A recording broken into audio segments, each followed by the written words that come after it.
Today is the deadline for asylum seekers to move out of their temporary shelter here at Humber College.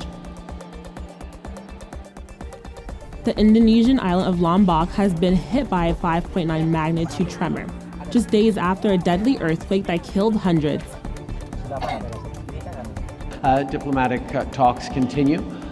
Justin Trudeau comments on Saudi Arabia's dispute with Canada. Canada will always speak strongly and clearly. Humber News starts now. On questions of human rights. Hello, I'm Vanessa Creighton here at the newsroom at Humber's North Campus. It's August 9th. Here's what's making news. Here on campus, the student dorm rooms are empty again. Since June, they have been the temporary home for refugees. The asylum seekers that were living on campus were ordered to move out by today. Buses came to pick them up and take them to their next living space. Like many, Mohammed Abdul Rahim and his mother are headed to the unknown. On arrival to Canada, they had expected to have a home of their own.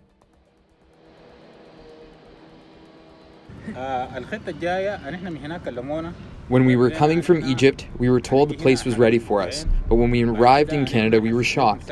We have been placed in this temporary student residence at Humber College, and it appears that now I have to find a new place on my own.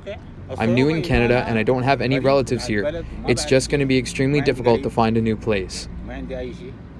To ease that difficulty on the asylum seekers and the City of Toronto, the federal government recently announced it will provide $11 million funding to the city and will pay for the temporary hotel rooms. Subway services has resumed between Finch West and Wilson stations today.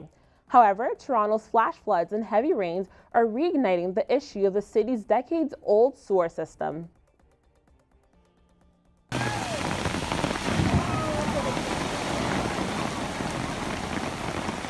The streets in low-lying areas were affected by the downpour as vehicles and streetcars were abandoned when they got stuck in the rising water.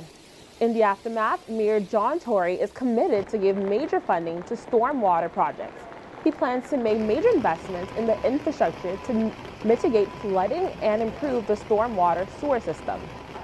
Natural disasters are happening elsewhere as the island of Lombok is feeling the aftershock of a 6.9 magnitude earthquake that hit on Sunday.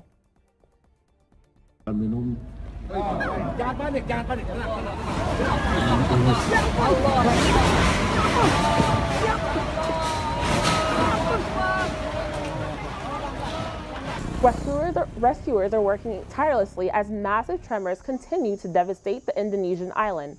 A total of 355 aftershocks have been reported since Sunday's earthquake, with the biggest occurring this morning. This most recent tremor has displaced 154,000 people, and the National Disaster Agency reported that the death toll has hit a staggering 259. This number will only continue to rise as rescuers continue to search through the rubble to retrieve bodies. Indonesia's disaster and rescue agencies, along with local officials and the military, have been coordinating these relief efforts. Disaster hits another part of the world as an airstrike in Sadr, Yemen early this morning has devastated the province.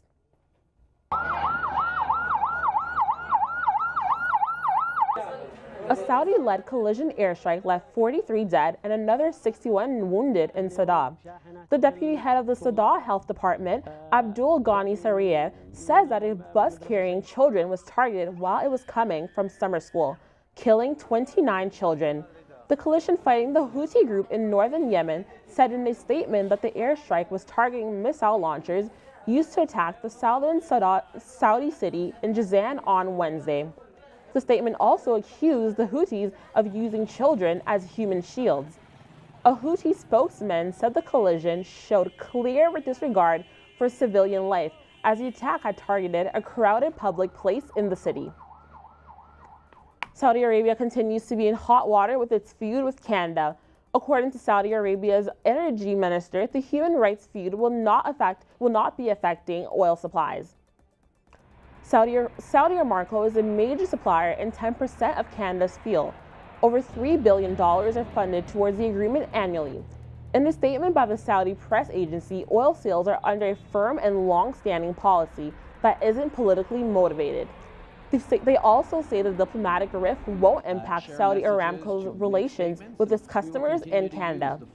Prime Minister Justin Trudeau commented on the dispute, saying Canada is standing firm with its human rights statement. We have always had a positive and constructive relationship with countries around the world, while at the same time always making sure we're bringing up human rights concerns, because Canadians expect that, and indeed people around the world expect that leadership from Canada. The began after Canadian Foreign Minister Christopher Freeland urged the kingdom to release human rights activists last week. So far, sanctions on Canada include trade, government investments, airlines, and medical programs. More on Canadian politics. Federal NDP leader Jagmeet Singh announced on Wednesday that he will run to become MP in the upcoming British Columbia by-election. Singh will run in the Burnaby South riding, far from his home in Scarborough, Ontario. Burnaby South's current representative, the NDP's Kennedy Stewart, is stepping down next month to run for mayor of Vancouver. The NDP won this riding over the second-place Liberals by only 600 votes in 2015. Despite winning the NDP leadership race last year, Singh has never held a federal seat in the House of Commons. A by-election date hasn't been called yet, but it will need to occur within the next 6 months of Stewart's September 14th departure. Wow, thank you. Elsewhere in British Columbia, Victoria is set to become the first Canadian city to take down a statue of the first Prime Minister. The City Council is expected to vote today in favor of removing a statue outside of City Hall of John A. Macdonald on August 11th. The decision comes after a long discussion with local First Nations groups who argue the statue is a painful reminder of colonialism, given Macdonald's role in overseeing the Indian Act and establishing residential schools. Macdonald was Canada's first Prime Minister in 1867 and served as an MP in Victoria from 1878 to 1882. In the statue's place, a plaque will be placed that promises to find a way to recontextualize Macdonald in an appropriate way. Russia today condemned a new round of U.S. sanctions as illegal. Washington imposed fresh sanctions on Wednesday. It has determined that Moscow had used a nerve agent against former Russian double agent Sergei Skripal and his daughter Yulia in Britain, something Moscow denies. News of the measures sent to the ruble tumbling two years low and sparked a sell-off of assets. Moscow has bet on improving its ties with Washington following the Trump-Putin summit. But Trump is under mounting pressure to show he is tough on Russia ahead of the midterm elections. Kremlin officials say the sanctions were unfriendly and that the U.S. move was at odds with the constructive atmosphere of Trump and Putin's encounter in Helsinki. Russian Finance Minister Anton Silunov said that the government and the central bank have the tools to maintain financial stability and would use them if necessary. At least one Toronto native will play in the third round of the Rogers Cup today, after Milos Rainovic lost yesterday to Denis Shapovalov advanced. 19-year-old Denis Shapovalov defeated the 14th-seeded Fabio Fognini in 2 straight sets. He is now set to take on Robin Hayes in the quarterfinals tonight at 6:30. Meanwhile, Raonic dropped his match to Francis Tiafoe of the United States yesterday. He had reached a quarterfinal of the Rogers Cup in each of the past 3 times it was played in Toronto.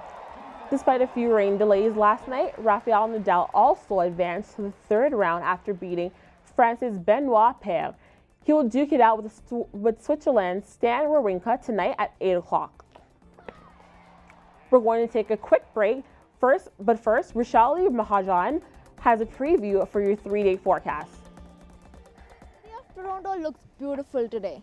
The kids are playing, the wind is blowing, and the flowers are blooming. But is it going to be the same the whole day? To know more, stay tuned. We'll be back after a short break.